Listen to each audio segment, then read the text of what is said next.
안녕하세요. 저는 얼마 전까지 삶과 죽음의 경계를 오가다가 가까스로 완치 판정을 받은 28살 여자입니다. 사경을 헤매이다 이제는 정상적인 생활을 할 수 있게 되었는데요. 이제 행복하고 건강하게 살 일만 남았는데 저는 이번 일을 통해서 인생에서 가장 소중하다고 믿었던 남자친구를 잃게 되었습니다. 저희의 헤어진 이유를 아는 사람들은 부모님 빼고는 거의 아무도 모릅니다. 얘기하기도 부끄럽고 사람들의 입방아에 오르내리는 게 싫어서 이야기를 안 했지만 그 이유가 저 혼자서는 감당하기가 너무 힘들기 때문에 이 자리를 빌어 털어놓아 보려고 합니다. 저는 결혼을 생각하며 만나온 오랜 남자친구가 있었어요. 대학교 CC로 만나 연애를 해왔고 서로의 부모님에게도 자주 인사를 드리며 결혼을 이야기해왔죠. 저는 남자친구의 군대도 기다려주었고 저는 먼저 취업해서 남자친구가 대학을 졸업하고 취업을 해서 자리를 잡는 동안까지도 남친을 뒷바라지하며 응원했어요. 그래서 주변에선 우리 커플을 부러워하는 사람이 참 많았고 부모님들께서도 저와 제 남자친구를 많이 예뻐해 주셨죠. 그리고 결혼할 만큼 나이도 차서 서로의 집안에선 결혼 이야기가 슬슬 나오던 참이었어요. 하루하루가 행복했어요. 내가 20대를 바쳐 예쁘게 사랑해온 이 남자와 집안의 반대도 없이 무난하게 결혼을 준비하는 나날들이 참 기뻤어요. 사실은 저희 집은 경제적으로 부유해요. 저희 아버지는 사업을 크게 하고 계셨고 어머니는 의사셨거든요. 그치만 그에 비해 남자친구 아버님은 평범한 회사원에 어머니는 전업주부셨어요. 그래서인지 남자친구는 학교를 다니면서 언제나 알바를 전전했었죠.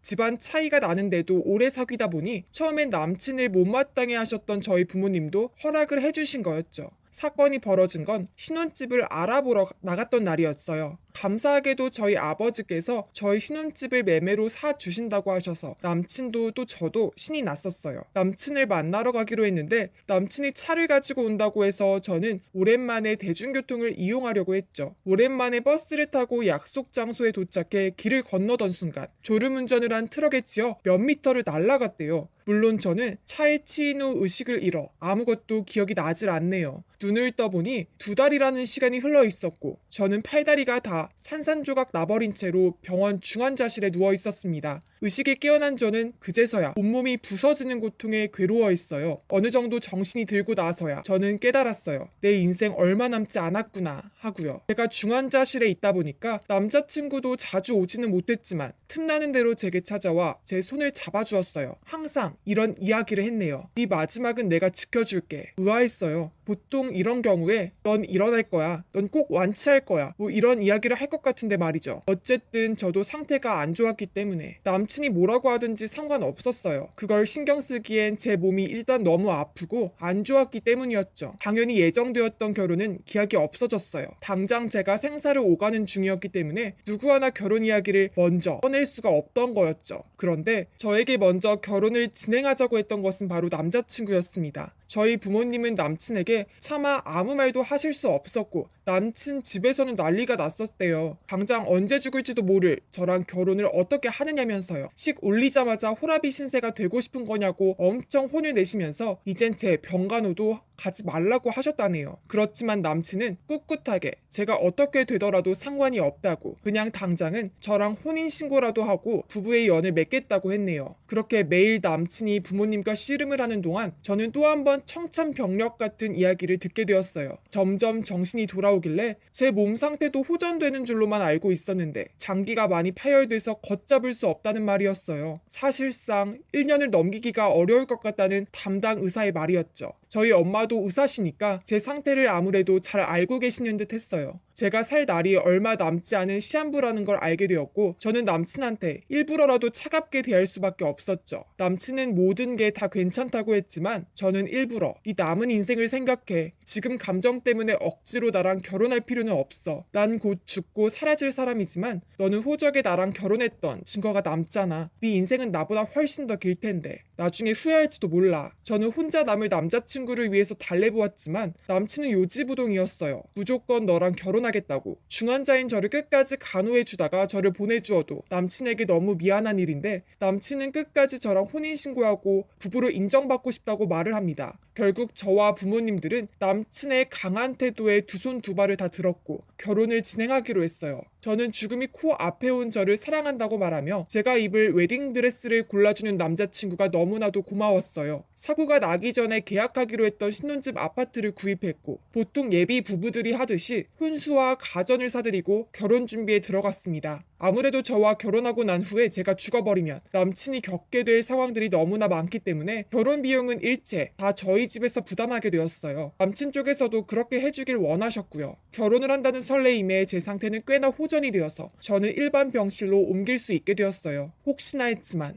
여전히 의사는 제가 아직 살 수 있을지에 대해서는 가망이 없다고 했지만요. 어차피 죽을 인생, 조금 더 빨리 죽는다지만 그래도 저에겐 영원을 약속한 남자친구도 있었기에 저는 그저 행복했어요. 몸도 움직일 수 있게 되었기 때문에 결혼식도 올리기로 했어요. 하지만 언제 쓰러질지 모르는 상황이었기 때문에 병원에서 가까운 식장을 잡아야 했고 주위의 청첩장도 극소량만 돌렸죠. 결혼 날짜가 다가올수록 남친은 병원에 오는 일이 뜸해지기 시작했어요. 저는 너 요즘 뭐 때문에 그렇게 바쁘냐고 물었고 남친 입에서 나온 말은 놀라웠습니다. 우리 결혼식 청첩장 돌려야 하지 않느냐? 요즘 연락 안 했던 대학 선후배들까지 만나서 돌리느라 바쁘다는 거예요. 기가 찼던 저는 우리가 정상적인 결혼식도 아니고 내가 어떻게 될지도 모르는데 청첩장을 왜 그렇게 많이 돌리는 건데 나는 친척들이랑 진짜 친구들한테만 돌렸어 하고 말했죠. 그렇지만 남자친구는 제 말은 들은 채도 안 하고 매일매일 청첩장을 돌려댔어요. 걱정이 들었죠. 정말 식장 들어가기도 전에 제가 다시 중환자실로 들어갈 수도 있는데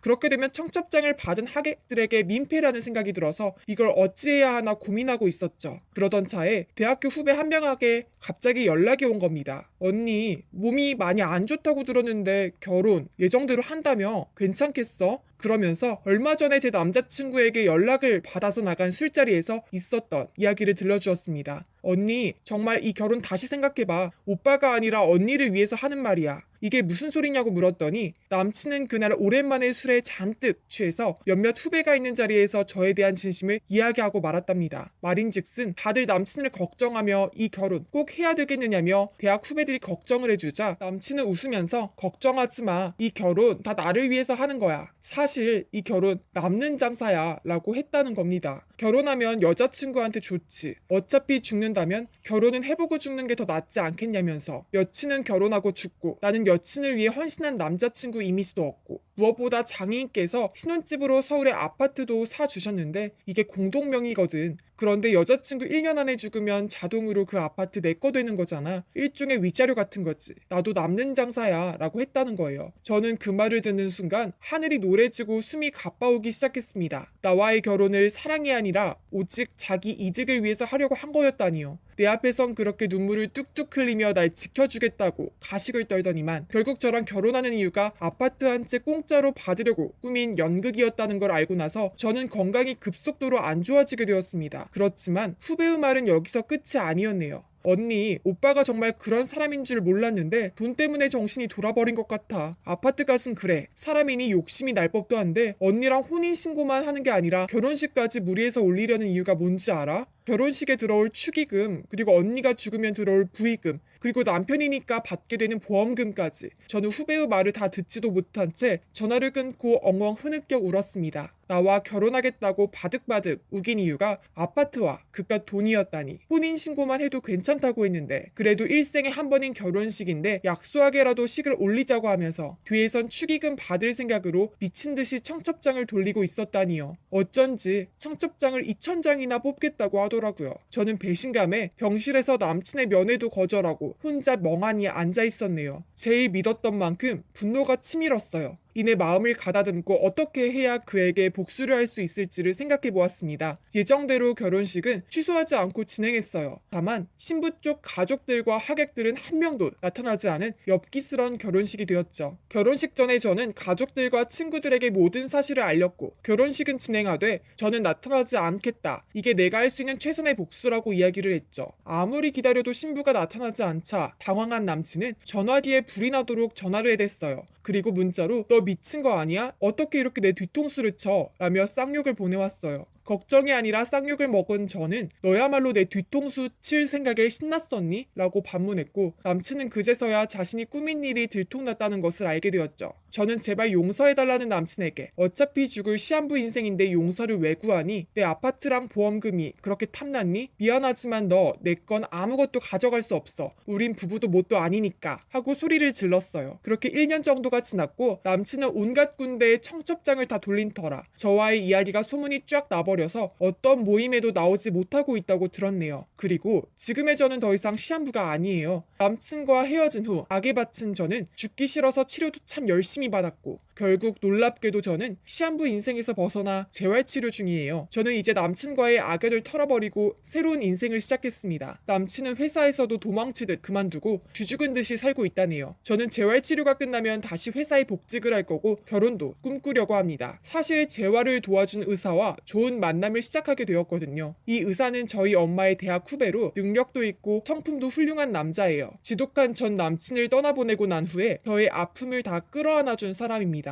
죽을 만큼 힘들었는데 이렇게 좋은 사람을 만나게 되다니 죽을 뻔했는데도 다시 새 삶을 찾게 되기도 했고 여러모로 인생이란 놀라운 거더라고요. 앞으로 새로운 사람과 새로운 날들을 꿈꾸며 행복한 인생을 시작하려고 합니다.